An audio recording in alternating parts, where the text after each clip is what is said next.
Graça e paz, amados de Deus. Você está no seu nosso Point Teológico. Seja muito bem-vindo. Estamos aí para mais um vídeo, né? Hoje, aula 17 dessa série, História da Filosofia Cristã. Estamos tratando aí sobre os filósofos, né? Principalmente os pais da igreja, né? Os escolásticos, né? Que foram teólogos e filósofos. Por isso essa série compreende a história da filosofia cristã. Estou usando como livro-texto esta obra aqui de Philotheus Barnard e Etienne Gilson, da editora Vozes. Recomendo que você adquira essa obra, sensacional.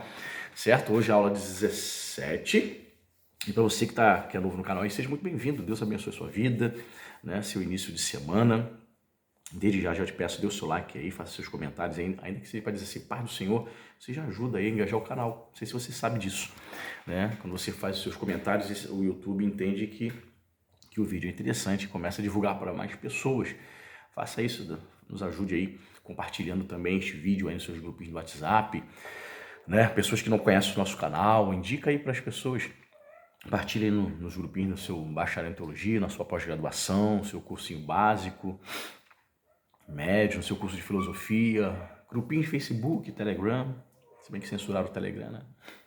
Enfim, compartilha aí, ajuda a engajar o canal. Outra maneira de você nos ajudar, aqui embaixo nos comentários, você vai ver que está fixado aí o nosso Apoia-se. Isso, o nosso Apoia-se, o link do nosso Apoia-se. A partir de R$5 você poderá estar se tornando um patrocinador desse canal, abençoando, semeando nessa obra. Pastor, posso, né, contribuir com 10, com 15, com 20, com valor maior. Se você pode, faça isso, né? Fazendo isso, nós vamos colocar você no nosso grupo do WhatsApp, da família Point. E nós temos um propósito. Você vai entrar lá na plataforma do Apoia-se, você vai perceber que nós temos uma meta. E quando nós batemos essa meta, o nosso propósito é sortear livros de teologia para os apoiadores todos os meses. Embora, mesmo não batendo essa meta ainda, por exemplo, no ano passado, ano 2022, durante o ano, nós, em 3 oportunidades, né, sorteamos 3 livros para os apoiadores, mesmo não tendo batido a meta. E quando a gente bater a meta, o nosso propósito é fazer isso todos os meses. Enquanto eu não bato a meta, eu não posso me comprometer a fazer isso todos os meses, né? Fica puxado. Tá certo? Então, seja muito bem-vindo. Vamos lá para mais uma aula. Vamos falar hoje sobre um pouco mais sobre Orígenes, né? Se você assistir às outras aulas anteriores, você vai perceber que ainda estamos nos detendo em Orígenes de Alexandria, né? Que viveu no século III. E nas outras aulas falamos aí sobre a unicidade de Deus na percepção de Orígenes. E vamos falar um pouco agora sobre a transcendência de Deus. O que Orígenes pensava? Ele que era teólogo, ele que era filósofo, vivia em Alexandria, no século III. E vamos falar também que ele era um filósofo, teólogo, teólogo muito especulativo. Para você que não sabe, para você que não sabe, está chegando agora, ele na sua doutrina, ele ensinou um certo universalismo, né, algo que a ortodoxia rejeita. O que é o universalismo, para você que não sabe? É a ideia de que, independente do que a pessoa faça nesta vida, no porvir, no mundo vindouro, né, ela será salva de qualquer maneira, vivendo santa ou profanamente nesta vida.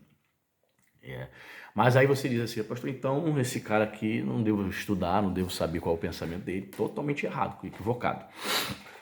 Se você vai estudar história, né, do cristianismo, vai estudar história da teologia, vai estudar filosofia cristã, vai ter que passar por Orígenes, cara. Tem que ter uma ideia. Tô falando para você ser especialista, mas você ter uma ideia do que ele pensava. Por isso nós estamos aqui, né? Então vamos lá. Estou na página 58. A gente vai lendo e vai comentando. A espiritualidade de Deus é o fundamento de sua transcendência em relação ao mundo visível. E sua absoluta simplicidade o situa muito acima das forças do nosso espírito. Deus é inacessível a todo entendimento humano. Orígenes não deixa a menor dúvida a este respeito. Aí ele cita aqui o texto, a fala dele em latim, né? Acho desnecessário, não vou traduzir aqui. Mas vamos lá. Deus é inacessível a todo entendimento humano. a posição, o entendimento de origem em relação à transcendência de Deus. Está correto? Está. Né? A nossa compreensão humana não consegue alcançar o entendimento de Deus. Né? Como assim, pastor? Vou te dar um exemplo. Você consegue entender Deus antes da criação do universo, de todas as coisas? Você consegue entender um ser que não teve início? Nós não entendemos isso. Né? Então Deus é transcendente nesse aspecto. Mas ao mesmo tempo as escrituras vão dizer que ele também é imanente. Esse mesmo Deus que é transcendente, habita no alto e sublime trono, como diz as escrituras, ele também se revela ao homem como o único caminho de salvação, por exemplo. Quando a gente chega a Agostinho, a gente vai falar mais sobre isso. Agostinho entendia que o homem só poderia vir a conhecer a Deus, conhecer para a salvação, tá? Não é conhecer, saber os pensamentos de Deus, no sentido pleno, de saber o que ele fazia antes da criação, como posso compreender e explicar um Deus que não tem início e nem tem fim, um Deus que é eterno. Não é acerca disso que ele está falando, não. Né? Agostinho, no caso. Mas acerca da revelação para conhecer a Deus, para ser salvo. Aqui, no caso, o Orígenes está falando, de fato, sobre isso. Deus é inacessível. O entendimento humano não consegue compreender Deus. Outra coisa também, por exemplo, como compreender, por exemplo, os atributos de Deus? Como conciliar, por exemplo, a misericórdia e o juízo de Deus? Tu sabe definir isso? Sabe? Como eu defino quantas vezes Deus vai me liberar perdão para mim, ou quando é que eu vou pecar e ele vai emitir um juízo, acabar com a minha raça? Por quê? Porque você vai para textos que vão falar sobre a misericórdia, aí temos lá, as misericórdias do Senhor não têm fim.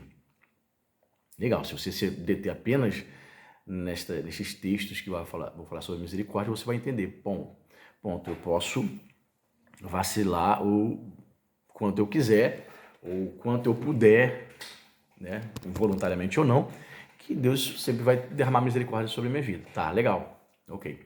Aí você vai para outros textos, por exemplo, onde vai dizer, né, lá na carta de Jesus às igrejas de Apocalipse, eis que coloca esta mulher de cama, Jezabel, porque ela tem feito os meus servos se prostituírem. Jezabel estava na iminência de receber o juízo de Deus. Sim, aí eu te pergunto, onde entra a misericórdia? Deus não teve, por exemplo, quantas pessoas que você conhece que se converteram e viviam uma vida desgraçada, viviam na malandragem, na bandidagem, na prostituição. Você olhava assim e dizia, meu Deus, só Deus. Pois é, Deus teve misericórdia. E por que não emitiu o juízo? Por que ela não veio a óbito? Não estou entrando aqui em questão de predestinado, se foi escolhido, não quero entrar nessa questão. Não, estou falando qual o momento, vou falar agora sobre nós crentes, qual o momento em que Deus perde a paciência comigo e com você? Qual o momento que acaba a misericórdia e entra o juízo? Nós não sabemos entender isso. Então, Orígenes vai dizer isso. Deus é inacessível ao entendimento humano. A gente não compreende. A gente não compreende. Porque em determinadas vidas de crentes, de igrejas locais, o juízo veio. E por que não veio a misericórdia? Porque Deus emitiu muitas misericórdias, eles não atenderam. Mas as misericórdias de Deus não tem fim. Então são questões que a gente levanta. Entendeu? São questões, nós não sabemos dizer qual é o exato momento que acaba a misericórdia, a paciência dele vai ter fim para entrar o juízo. É só uma questão de reflexão. Ele vai dizer que a causa principal desta incompreensibilidade é o nosso próprio corpo, preso a este cárcere carnal. O espírito sente-se diminuído em suas forças, embora seja capaz de transcender a natureza corporal. A apreensão das coisas incorporais não deixa, contudo, de custar-lhe grande esforço. Se mal conseguimos perceber a luz tão débil do nosso próprio espírito, como haveríamos de intuir o Deus imaterial? Ele coloca em uma citação dele aqui em latim. Então é correto. Luigi está dizendo o seguinte: bem, se nós não conseguimos explicar nem entender o nosso ente imaterial, consegue definir o nosso espírito, a gente consegue explicar, ter uma definição precisa do que é o espírito, se o espírito é alma, se a alma é espírito, para aquele que é dicotomista, para aquele que é tricotomista, em que momento há a separação do ente, alma e espírito? Tá entendendo? Em que momento eles se associam, em que momento eles se separam? Então, se nós temos dificuldade para explicar essas questões acerca da nossa antropologia bíblica, como explicar, como entender, não é, um Deus que é espírito? Ele vai dizer que a nossa luz para essa compreensão é débil. Concordo. Embora a plenitude da luz divina nos permaneça inacessível, podemos todavia captar alguns raios atenuados. Muito bem, está vendo? Algo semelhante ao que Agostinho ensinava. Nós podemos captar alguns raios. É como o sol. Você não consegue enxergar, olhar para o sol na sua plenitude, mas você consegue perceber os raios solares, os efeitos do sol, né? Feitos visíveis nas criaturas. E ainda que não nos manifestem a própria fonte da luz, estes reflexos nos reconduzem e orientam para ela. Só vou ler só um trechinho aqui das descrições em latim, né? Que ele está citando aqui, fazendo uma colocação em latim do que Orígenes está ensinando, né? Ensinou aqui, no caso, traduzido para o latim, porque, só lembrando que Orígenes escrevia em grego, tá? Ita ergo quatsi radi quindam sunt Dei naturae opera divinae providentia et aras universitatis huius ad comparatione. Isso aqui é latim, coisa é luxo, né? A despeito do grande abismo que medeia entre o Criador e a criatura... não sei latim. Só quis ler para você perceber como é bonito. A despeito do grande abismo que medeia entre o Criador e a criatura, cuja causa está na incompreensibilidade essencial de Deus, Orígenes procurou um meio de transpô-lo tanto quanto possível. Encontrou na analogia ou semelhança entre o Criador e as criaturas. Aí coloca aqui o ponto 2, a função dos enunciados negativos e superlativos para o conhecimento de Deus. Os enunciados negativos referem-se a todas as propriedades corporais incompatíveis com a natureza divina. Deus é imaterial, não composto ou simples, invisível, etc. Vamos lá. Enunciados negativos referem-se a todas as propriedades corporais incompatíveis com a natureza divina, né? Então, Deus não é matéria. O próprio Jesus vai definir lá em João capítulo 4, né? Deus é espírito. Ele vai dizer, Deus é imaterial, não composto ou simples, ou seja, Deus não é simples. A constituição de Deus como espírito não é simples. Por exemplo, Deus é onisciente. Como entender um Deus que está em todo lugar? Sempre a pessoa faz essa pergunta, né? Deus está em todo lugar? Sim, Deus está em todo lugar, mas ele não se manifesta em todo lugar. Por exemplo, Deus estaria num terreiro de candomblé? Deus enche toda a terra, Deus está presente, Deus é onisciente, mas ele está dizendo aqui, não é simples explicar isto. Deus está, porque ele é onisciente em todo lugar, até mesmo no terreiro de macumba, contudo ele não age, não se manifesta e nem aprova o que está acontecendo naquele centro ali, porque é abominável a idolatria, a adoração aos demônios que estão sendo realizadas ali, abominável aos olhos de Deus. Então, é simples explicar isso? Deus está, mas não está? Deus está, mas não aprova e não manifesta? Não é tão simplório assim. Ele vai dizer, então Deus é espírito, Deus é imaterial, ou um ser não composto, ou não é um ser simples. Ok? Diz mais aqui. A oposição suscitada pela afirmação da invisibilidade divina parece não ter sido inteiramente justificada. Com efeito, ao afirmar que a visão de Deus é vedada a todos, inclusivamente ao Filho de Deus, Orígenes visa excluir apenas a visibilidade corporal, não a contemplação espiritual. Então, o autor está dizendo aqui que, no entendimento de Orígenes, quando ele diz que a visão de Deus é vedada, ele está falando no sentido, sim, no sentido que Deus não tem corpo, Deus é espírito. Porém, é possível uma contemplação espiritual, uma percepção espiritual. Tá entendendo? E é isso, quando a gente chegar em Agostinho vai perceber, isso se dá, segundo Agostinho, né? Mediante uma revelação, repito, mediante uma revelação que parte de Deus. Por isso que Agostinho é muito estudado pelos calvinistas, monergistas, porque Agostinho diz que essa revelação, né, essa contemplação que é permitida ao homem ter de Deus, isso é concedida partindo de Deus. O homem por si mesmo não consegue. Ele está perdido, está perdido em seus pecados, ele está morto, né? A explicação monergista calvinista. Então ele não tem condições de contemplar espiritualmente a Deus. Então ele precisa de uma revelação. E aí há textos, né?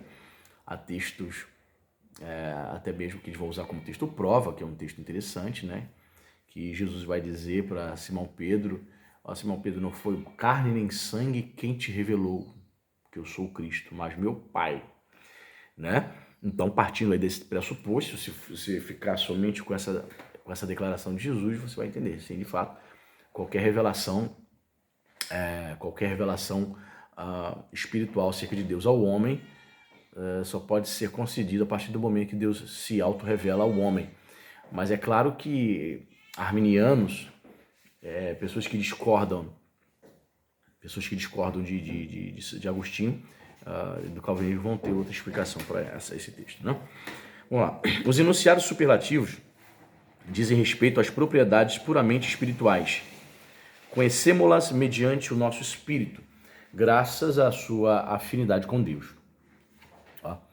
É na base desta relação de semelhança que tais propriedades espirituais são aplicáveis a Deus.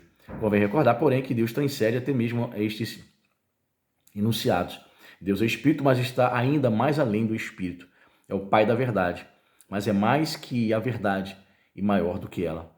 É o Pai da sabedoria, mas é melhor que a sabedoria. Deus é vida, mas é maior que a vida. Deus é ser, mas está além do ser. Interessante, ó. Deus é espírito, mas está mais além do espírito. Ou seja, como ele vai dizer, Deus é um ente composto, não simples. É espírito, mas é muito mais além do que espírito, né? O que eu posso entender aqui? Talvez aqui ele esteja querendo se referir como, por exemplo, Deus como, quando você vai estudar a teoria sistemática, você estuda sobre a providência de Deus, né? Deus como sustentador do universo. Como entender isso? Um ser, um Deus, que ao mesmo tempo cria e mantém todas as coisas no seu devido lugar. Todos os dias nós temos dias de 24 horas, temos a rotação da Terra, temos o planeta Terra na sua órbita distante do Sol, não pode nem se distanciar, nem se aproximar, ou se isso acontecesse, aproximando do Sol, nós morreríamos torrados, se distanciando, nós morreríamos de frio. Sem o Sol, não haveria vida da Terra. Sem o processo de fotossíntese, né? Todo o gás carbônico que nós liberamos não seria absorvido pelas plantas, pelas árvores, para transformar isto em oxigênio, nós não teríamos oxigênio. Ou seja, tudo um equilíbrio perfeito para que haja vida na Terra. Então, quem é que sustenta isso? O poder de Deus, né? O Espírito de Deus. Então, veja bem, Deus é Espírito, mas é muito mais além, além do que o Espírito. Nós temos um Espírito, mas não se deve comparar o Espírito de Deus com o nosso. O nosso foi um Espírito criado. Um Espírito eterno cria espíritos criados. Nós nunca existimos. Nós, contrariando Platão aqui, que ensinou a pré-existência da alma, e tem teólogos que acreditam nisso, mas a Bíblia não deixa claro isso não, para se crer na pré-existência da alma, né? A pré-existência do Espírito, ou seja, que o Espírito sempre existiu. Em determinado ponto, Deus coloca um corpo nesse Espírito que é pré-existente. Então a Bíblia dá a entender que Deus, ao criar o homem, cria corpo, alma e espírito ali naquele momento da concepção, né? Então o espírito humano é totalmente distinto do Espírito de Deus, nesse sentido, porque nós fomos criados. O Espírito Santo é eterno. Então, concordo com ele aqui, quando ele diz, ó, mas está, Deus é Espírito, mas está ainda mais além do Espírito. O que mais? Diz aqui, em vista disso, não é de estranhar que Orígenes, em harmonia com Clemente e em última instância com Filo, denegue ao homem a capacidade de nomear a Deus no sentido próprio. Não quer dizer que não possamos enunciar absolutamente nada a respeito dele, mas, sim, que não dispomos de nenhum conceito adequado para exprimir o que Deus é em si mesmo. Perfeito. Perfeito. Não posso então falar nada sobre Deus? Limite-se a falar aquilo que lhe foi revelado nas Escrituras, para você não cair em heresia, só isso. Né? Tem pregador, tem gente que quer ser diferente, quer ser inédito, diferente de todo mundo que está pregando aí. Então ele foge da revelação bíblica e começa a especular. O excesso de especulação é terrível. Por exemplo, eu já ouvi dizer que determinado pregador, em seu livro, escreveu que antes da queda, Adão e Eva tinham poderes. Eram tipo super-homens no Éden. Aí ele vai dizer que eles voavam. E aí?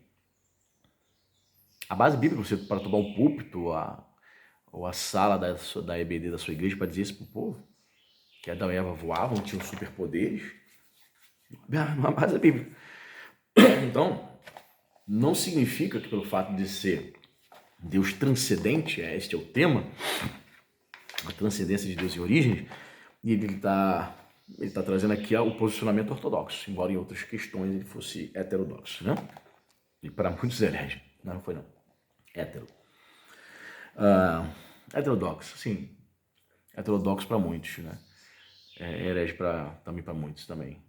Se você considera o universalismo uma heresia, eu penso que então ele pode ter cometido heresia nessa questão.